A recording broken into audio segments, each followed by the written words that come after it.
কলকাতা আলিপুর চিড়িয়াখানার সব রহস্য ফাঁস। কি করে কি ঘুরে দেখবেন, কত সময় খোলা থাকে, টিকিট প্রাইস কত, সমস্ত তথ্য থাকছে এই ভিডিওতে। ভেতরে প্রবেশের জন্য কৌশিক স্যারকে ফোন ধরাতেই ভেতরে একটু 50 টাকা করে টিকিট। ভেতরে ঢুকেই একটা ম্যাপ মতো করা আছে, বোঝার চেষ্টা করলাম কিন্তু বুঝলাম না।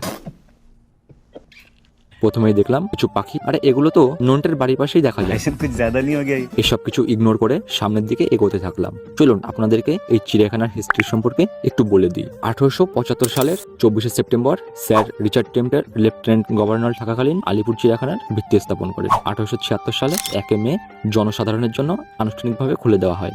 রামবর্ম সান্যাল ছিলেন এই চিড়িয়াখানার প্রথম ভারতীয় সুপারিনটেন্ডেন্ট। 2024 সালে এই চিড়িয়াখানাটি তার প্রতিষ্ঠার 150 বছর উদযাপন করেছেন। আয়তনে বর্তমানে চিড়িয়াখানাটি 45 একর এলাকা জুড়ে বিস্তৃত। পশু পাখির যে অবস্থা দেখলাম, মনে হয় না ঠিকঠাক করে খাবার পায়। যাই হোক, আমরা তো ঘুরে নিলাম, আপনারা কবে ঘুরছেন?